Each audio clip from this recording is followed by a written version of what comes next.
Olá, seja bem-vindo ao audiobook da Morgan. A leitura de hoje é o livro O Assassinato de Roger Ackroyd, por Agatha Christie.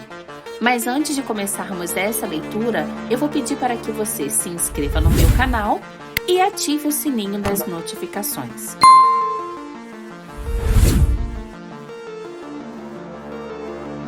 Capítulo 1. O Dr. Shepard à mesa do café da manhã.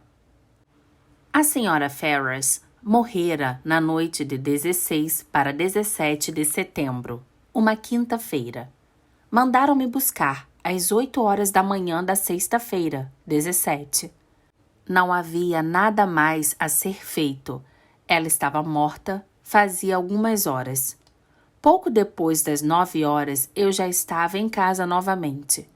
Abri a porta da frente com a chave que sempre tinha comigo e parei intencionalmente alguns instantes no corredor de entrada, enquanto pendurava o chapéu e o leve sobretudo que eu havia levado. Sabe a preocupação contra a friagem do início da manhã outonal. Para ser sincero, estava bastante perturbado e preocupado. Não vou dizer que naquele momento eu previ os eventos das próximas semanas. Eu certamente não previ. Porém, meu instinto avisava que momentos agitados estavam por vir. Da sala de jantar à minha esquerda vieram o ruído das xícaras de chá e a tosse curta e seca da minha irmã Caroline. "E você, James?" Ela perguntou. Uma pergunta desnecessária, pois quem mais poderia ser? Para dizer a verdade, foi precisamente minha irmã Caroline a razão dos meus minutos de atraso. O lema da família Mangusto, como nos diz o Sr. Kipling, é: vá e descubra. Se Caroline algum dia adotar um brasão, eu certamente sugeriria um mangusto rompante. Pode-se omitir a segunda parte do lema. Caroline pode descobrir muita coisa apenas permanecendo placidamente sentada em casa. Não sei como ela o faz, mas o faz. Minha suspeita é que os empregados e os comerciantes constituam seu serviço secreto. Quando ela sai, não é para coletar informação, mas para distribuí-la. Nisso, também ela é extraordinariamente esperta. Era justamente essa última característica que me causava essa angústia e indecisão. O que eu dissesse a Caroline nesse momento com relação à causa da morte da Sra. Ferrars se tornaria de conhecimento público por toda a cidade num espaço de tempo de hora e meia. Como médico, eu naturalmente prezo a discrição. Assim, desenvolvi o hábito de continuamente ocultar informação de minha irmã o máximo possível. De qualquer modo, ela acaba descobrindo. Porém, tenho a satisfação moral de saber que de nenhuma forma fui responsável por isso. O marido da Sra. Ferrars morrera há cerca de 1 ano e Caroline tinha constantemente afirmado, sem base nenhuma para isso, que sua mulher o havia envenenado. Ela zomba da minha resposta invariável de que a Sra. Ferrars morrera de gastrite aguda, auxiliado por sua indulgência habitual com bebidas alcoólicas. Os sintomas de gastrite e envenenamento por arsênico não são, eu concordo, diferentes. Porém, Caroline baseia sua acusação em assertivas bem diferentes. Basta olhar para ela. Eu a ouvi comentar.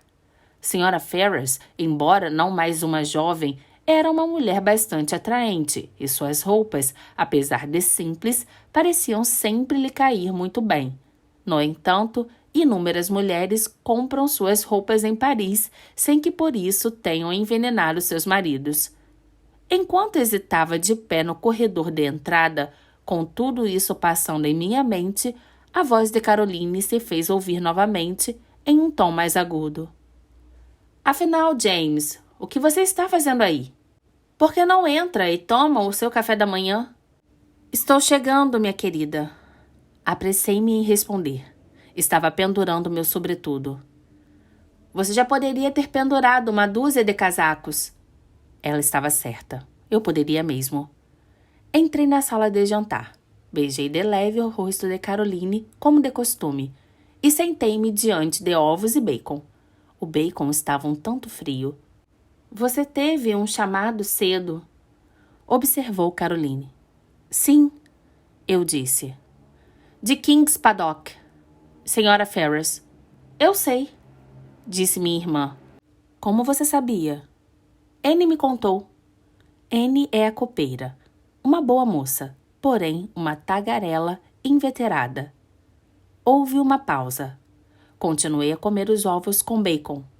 O nariz de minha irmã, que é longo e fino, estremeceu na ponta, o que sempre acontece quando ela está interessada ou excitada com alguma coisa. Bem? Ela inquiriu. Um caso muito ruim. Nada a ser feito. Deve ter morrido durante o sono. Eu sei, disse novamente minha irmã. Dessa vez me irritei. Não tem como você saber. Respondi bruscamente. Eu mesmo não sabia até chegar lá. E não mencionei o fato de nenhuma alma até o momento. Se essa moça Anne sabe, ela deve ser clarividente. Não foi Anne que me contou, foi o leiteiro. Ele soube pela cozinheira dos Ferrars. É como eu digo, Caroline não precisa sair para se informar. Ela se senta em casa e a informação chega até ela. Minha irmã continuou. De que ela morreu? Ataque cardíaco? O leiteiro não lhe contou isso? Perguntei com sarcasmo. Sarcasmo é perda de tempo com Caroline. Ela leva a sério e responde de acordo. Ele não sabia, explicou. Caroline iria saber afinal, mais cedo ou mais tarde. Ela podia, portanto, ouvir de mim. Ela morreu de uma dose excessiva de Veronal. Ela o vinha tomando recentemente para insônia. Deve ter tomado em excesso. Bobagem, disse Caroline imediatamente. Ela tomou de propósito. Não precisa nem dizer.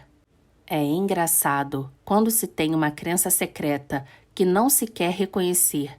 Quando alguém a expressa em voz alta, isso nos leva a negá-la veemente. Eu explodi de pronto em um discurso indignado. Lá vai você de novo, eu disse, precipitando-se, sem pé nem cabeça. Por que cargas d'água a senhora Ferrars iria querer cometer suicídio?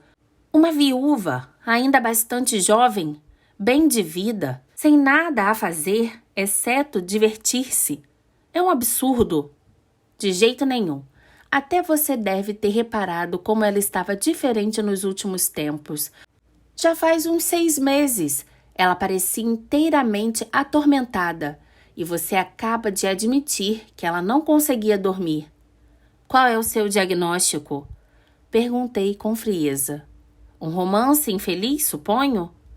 Minha irmã balançou a cabeça. Remorso. Ela disse, com muito gosto. Remorso? Sim. Você nunca acreditou em mim quando eu dizia que ela tinha envenenado o marido. Estou ainda mais convencida disso agora. Não acho que você esteja sendo muito lógica, objetei. Se uma mulher comete um crime como assassinato, com certeza ela teria sangue frio suficiente para desfrutar dos resultados sem nenhum sentimentalismo bobo como arrependimento.